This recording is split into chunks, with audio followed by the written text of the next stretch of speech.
Hello everyone and welcome back to the barrel and our final video in this 2024 preview series, where today we have the Western Bulldogs. We're going to be analysing their fixture, identifying some possible breakout players and setting a realistic passing mark for their season. After yet another very disappointing season in 2023, Luke Beveridge is under an immense amount of pressure to get his side playing finals in 2024.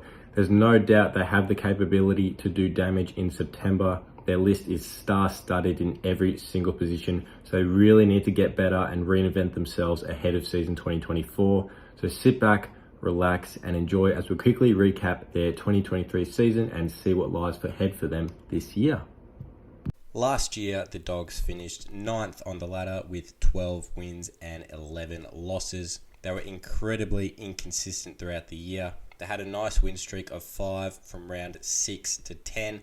However, they did lose some very winnable games, most notably in round 22 versus Hawthorn and the next week against West Coast at Marvel Stadium, which really shocked the footy world.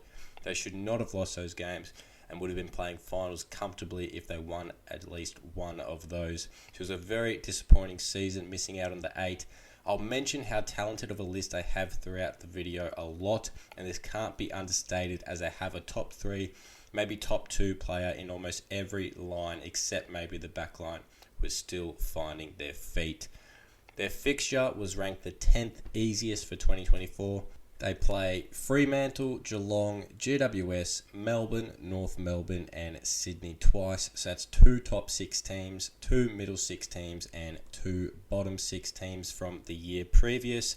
Fremantle, I think, will be making their way up the ladder based on their positioning last year. Geelong, not too sure yet. It's a bit of a wait and see. Is their age too much of a barrier, or will they keep finding a way to get into finals as they have so often in recent years? GWS are probably the strongest team I see in this crop of double-ups. I see them playing finals, obviously, and I see them finishing comfortably in the top 4 based on what I saw on the back end of their last year. Melbourne, been a lot of talk about their culture, drug problems, Clayton Oliver, so I don't see them sustaining a good position this year. Angus Brayshaw recently retired today as well.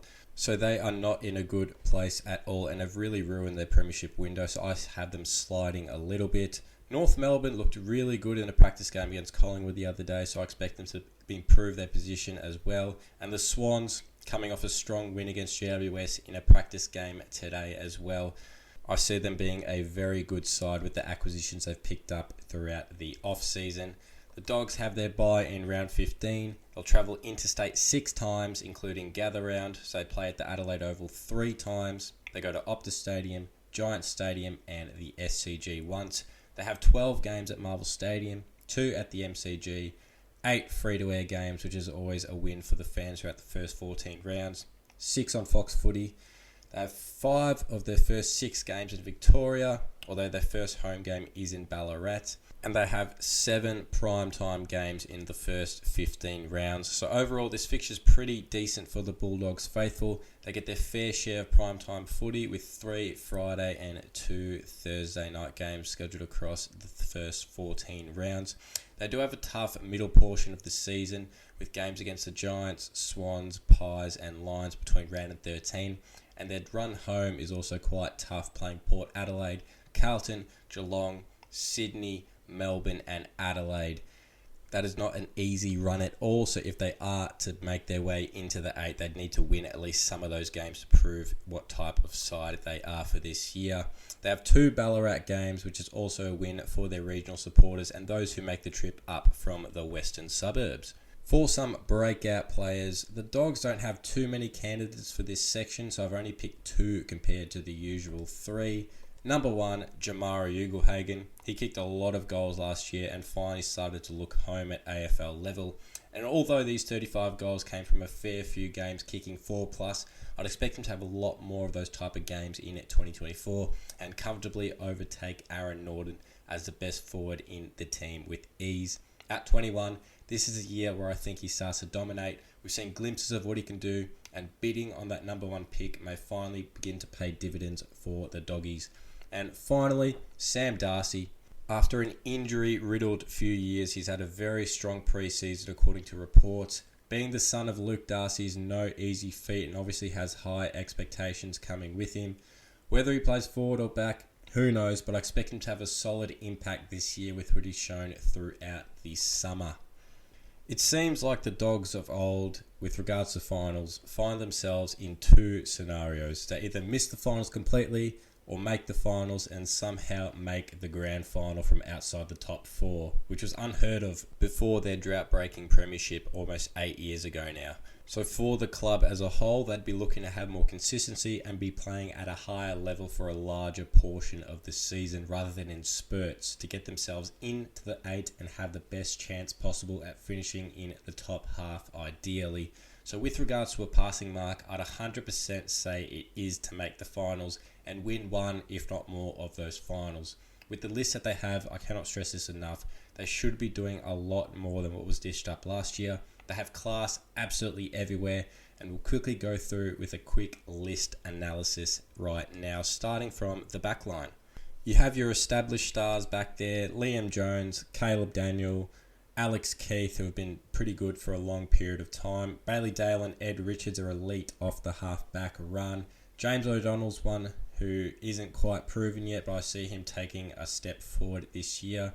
Nick Caulfield is one who might not make the team. He's been playing in the Bs throughout the preseason, so I wouldn't expect him to line up in round one. Their midfield is probably the best midfield on paper in the competition. You got Marcus Bontempelli, who I think will win the Brownlow this year. Tim English, All-Australian ruckman, and probably second best ruckman to Max Gawn. Liberatore, aging like a fine wine, one of my favourite players to watch in the AFL with his contested work. Treloar, who just gets the job done, has been very serviceable, although his hamstrings are a bit of an issue. You got Jack McRae, who was once a superstar of the competition.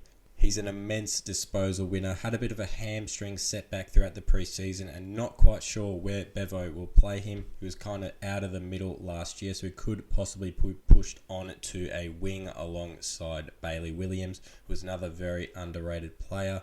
Their forward line, very solid as well. Obviously, you got Ugelhagen, who I think will be the number one option.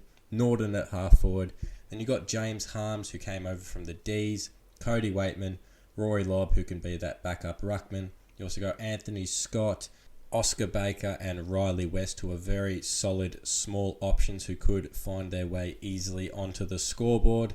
So all in all, it's not a bad list. There's a healthy mix of absolute superstars and solid role players, so I expect them to do a lot more with the list they have rather than finishing ninth. Ideally, as I said before, they should easily be making the finals and doing some damage in September, which is what all Dogs fans want after their 2016 grand final win and close loss in 2021 to the Demons. So that brings an end to our long 18-part AFL preview series. It's been an absolute blast making these videos, looking at every single team. We'll have some more predictions out before the start of the AFL season officially on March the 7th. But for now, stay tuned for more content. We've got exciting stuff coming up, which will be announced on the socials. Thank you for watching. Like and subscribe, and goodbye.